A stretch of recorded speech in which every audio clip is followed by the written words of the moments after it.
Сайн бацгаана уу? Про подкастын 160 дахь дугаар та бүхэнд хүрч байна. Өнөөдрийн зочин бол Сонгон найрхан дүүргийн прокурорын газрын ахлах прокурор Инэрл оролцож байна. Энэ өдрийн мэнд хүргэе. За танд энэ өдрийн мэнд хүргэе. За дээрээ харилцах сэдэв хялбаршуулсан журмаар хэрэг хянан шийдвэрлэх ажиллагааны онцлог, за түүний ач холбогдлын талаар ярина. За тэгэхээр юуны түрүүнд хялбаршуулсан журмаар хэрэг хянан шийдвэрлэх ажиллагаа гэдэг нь яг юу юм бэ? Энэ талаар ярих тийм ээ. За хялбаршуулсан журмаар хэрэг хянан шийдвэрлэх ажиллагааг бол эрүүгийн хэрэг хянан шийдвэрлэх тухай хуулийн 17 дугаар бүлэгт тусгай журмыг бол хуульчид зохицуулж өгсөн байдаг. За хялбаршуулсан журмаар хэрэг хянан шийдвэрлэх ажиллагааны маань гол ач холбогдол гэвэл мөрдөн шалах ажиллагааны явцад болон хэрэг хянан шийдвэрлэх ажиллагааг түргэвчлэх, богино шуурхай хугацаанд бас явуулах, за хэргийн оролцогч нарт хүндрэлт хэрэгтэл учруулахгүй байх мөн цаг хугацаа зардлыг хэмнэх нөгөө талаараа төрийн байгууллагын болон хуульчдын ажлын ачааллыг бууруулах юм ач холбогдолтой ажиллагаа байдаг.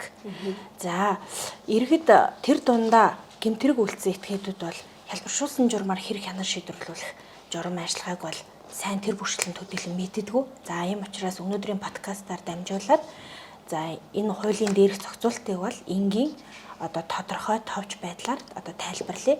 За 2015 оны эрүүгийн хэрэг хянан шийдвэрлэх тухай хуульд хялбаршуулсан журмаар хэрэг хянан шийдвэрлэх ажиллагааг бол анх хуульчид тусгаж оруулж өгөхдөө за прокурорын шатанд болон шүүхийн шатанд хялбаршуулах боломжтой байдлаар зохицуулж өгсөн байдаг. За өөрөөр хэлэх юм бол яллагдагч прокурорын шатанд гэмбурууга хүлээн зөвшөөрсөн тохиолдолд за хялбаршуулсан журмаар шийдвэрлэх хүсэлтийг прокурорт гаргах.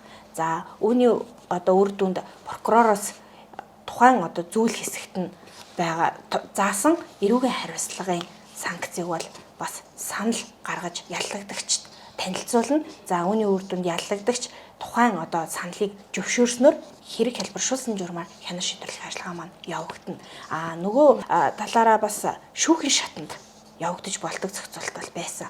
За энэ яаж явах вэ гэхээр ердийн журмаар хэрэг шүүхэд шилжээд очсны дараа яллагдагч өөрт холбогдох хэрэгээ хялбаршуулсан журмаар шийдвэрлүүлъя гэвэл өөрөө хүсвэл за шүүхэд хялбаршуулсан журмаар шийдвэрлэх хүсэлтийг гаргана. За үүний үндсэн дээр бол улсын яллагч бас эрүүгийн хариуцлагын саналыг танилцуулснаар яллагдагч зөвшөөрснөөр энэ ажиллагаа маань бас явагдах боломжтой.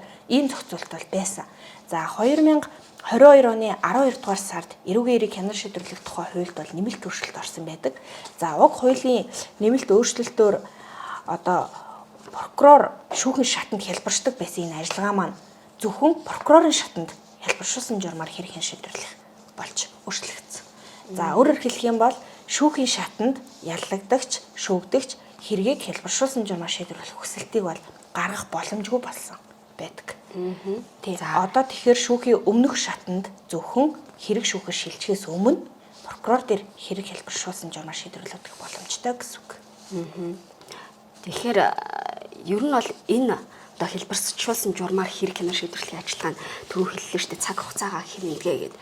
Тэгэхээр маш олон хүмүүс ямар нэгэн хэрэгт холбогдсон хүмүүс хэрэгээ шийдвэрлэх гэж асрыг цаг хугацаа авдаг хуулийн байгууллагын хаалгыг олон удаа татдаг гэл зөндөө олон асуудлууд ярьдаг шүү дээ. Тэгэхээр энэ яг ажиллагааны маань онцлог за давуу тал нь юу гэдэг юм бэ? Зөвхөн яллагдагчтай давуу талтай байдаг юм уу?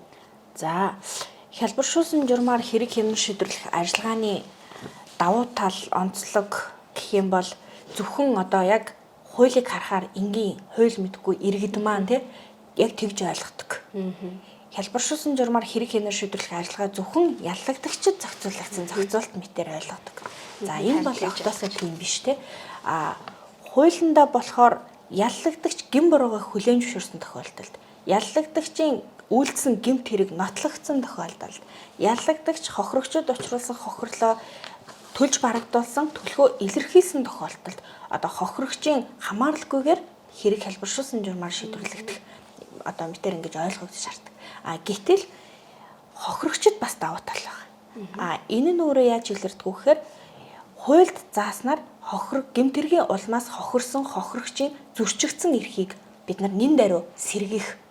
За мөн хохирогчд хүндрэлт хэрэгтэл учруулахгүйгээр хэрэг хянан шийдвэрлэх ажиллагааг богино хугацаанд тодорхой үе шатыг алгасаж шийдвэрлэж дуусгах.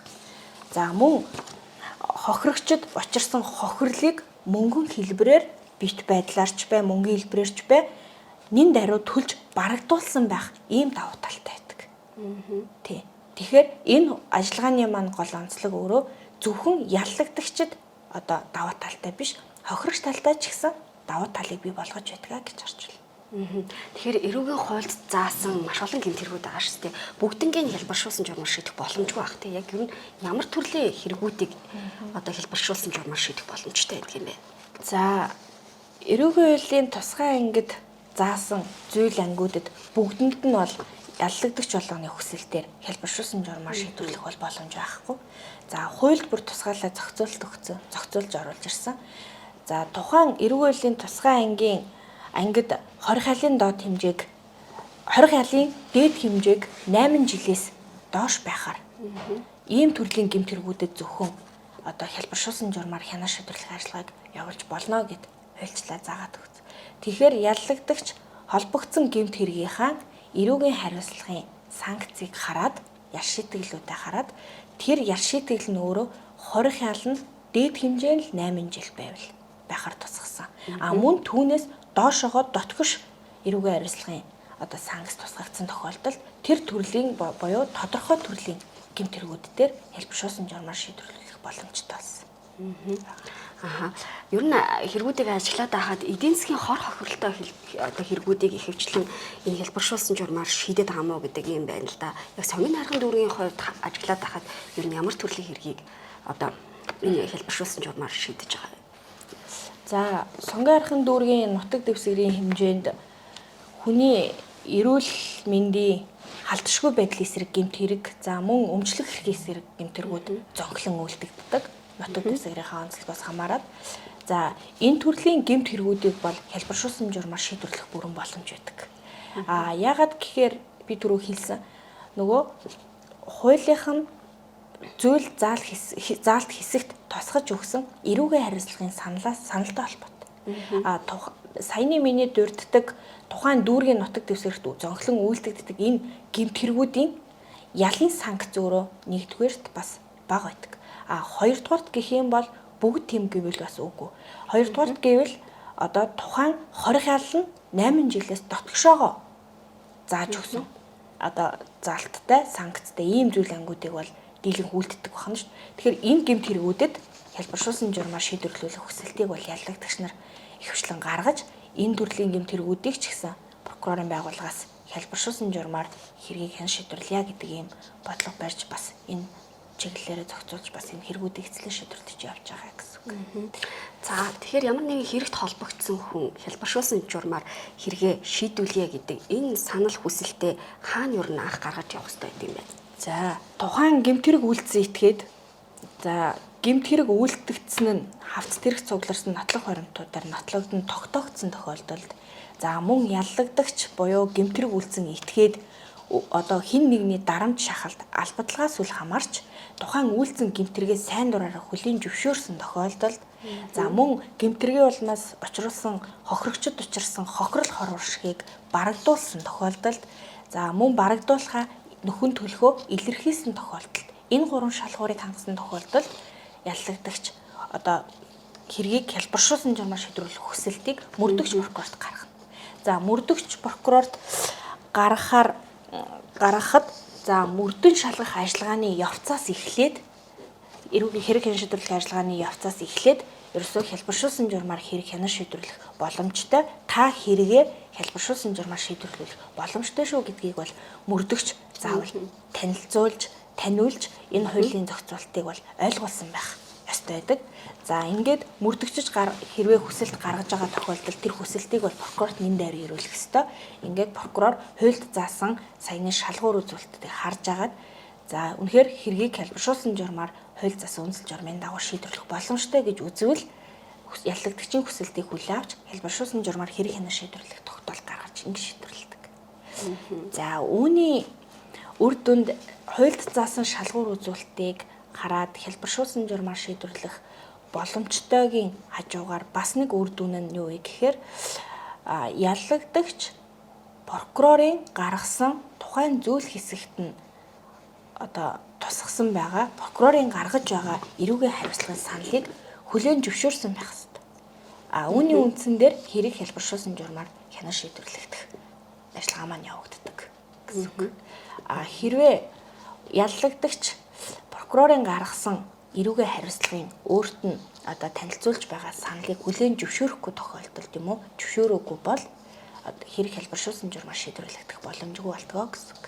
Тэгэхээр хорих ялтай хэрэгүүдийг хэрхий яаж хэлбэршүүлсэн журмаар шийддэг юм бэ? За жишээлх юм бол эрүүгийн хуулийн тусгай ангийн 17 1-р зүйлийн 1-р хэсэгт заасан хулгайлах гэмт хэрэг үйлдсэн яллагдагч бай гэж бодъё. За энэ яллагдагч хулгайлах гэмт хэрэг үйлдсэн тохиолдолд бол тухайн зүйл хэсэгт заасан эрүүгийн хариуцлагын санкц нь хамгийн хүнд хэлбэр нь хорих ял. За энэ хорих ялыг 6 сараас 5 жилийн хугацаагаар оногдуулж болохоор тухайн зүйл хэсэгт зохицуулж өгсөн. Зааж өгсөн гэсэн үг.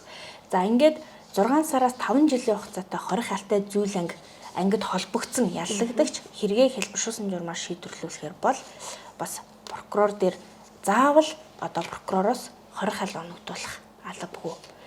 Хорих ялыг бас хөнгөрүүлж оногдуулж болж байна. Хорих ял оногдуулахгүйгээр тэнцэх зохицуулт байж болж байна.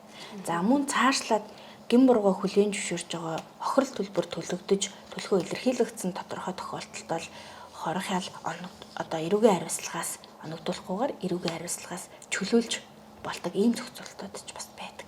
Тэгэхээр энэ маань яллагдагч талдаач хэлбэршүүлсэн журмаар хэрэг хянан шийдвэрлэх ажиллагаанд давуу тал болж байна. Мөн нөгөө талаараа хохирогч талдаач давуу тал болдог гэж харж байна.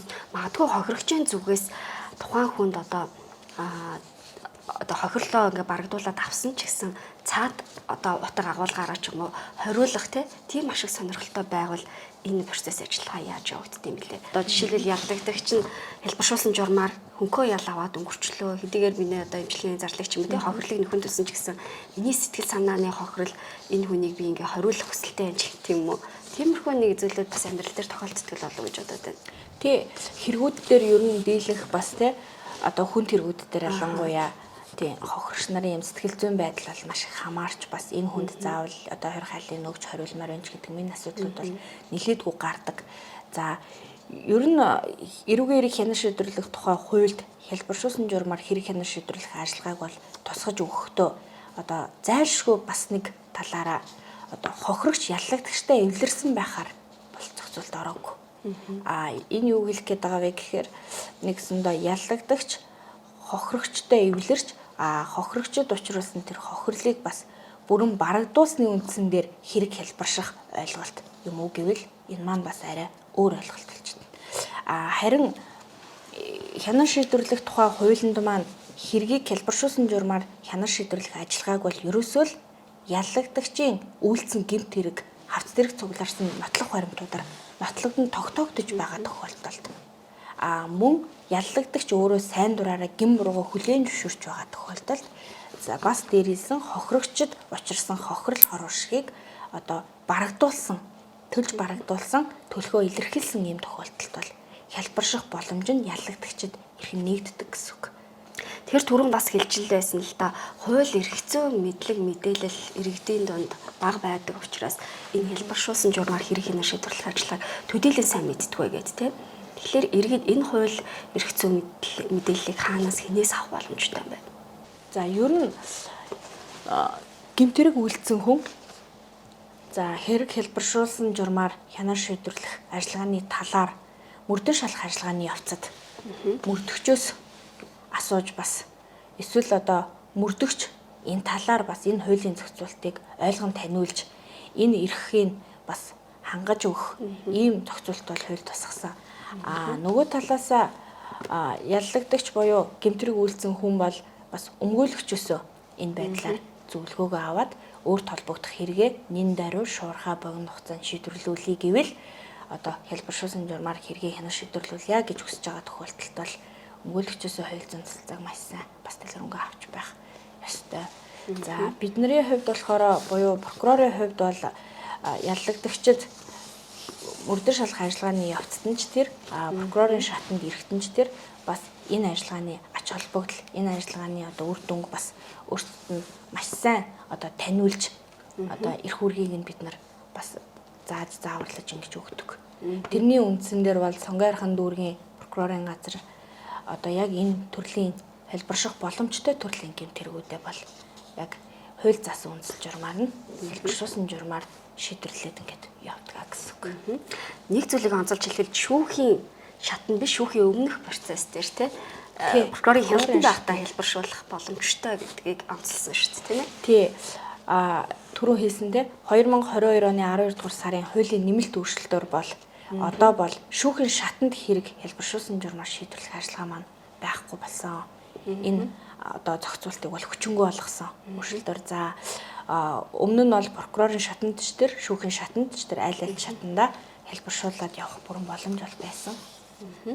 За баярлалаа. Өнөөдрийн дугаарт хэлбэршүүлсэн журмаар хэрэг хянаа шийдвэрлэх ажиллагааны онцлог ач холбогдлын талаар Сонгойрхон дүүргийн прокурорын газрын ахлах прокурор Индрэл подкастт оролцож мэдээлэл өглөө. Танд баярлалаа ажлаа. За баярлалаа та бүхэнд ажлын амжилт хүсье. Про подкастын шинэ дугаар та бүхэнд хүрлээ. 7 хоног бүр иргэд олон нийтэд хууль эрх зүйн мэдээллийг бид подкастаараа дамжуулан хүргэдэг юм а. Та бүхэн подкасттай холбоотой санал хүсэлтэд олон нийтэд харилцах албанд ирүүлээрэй.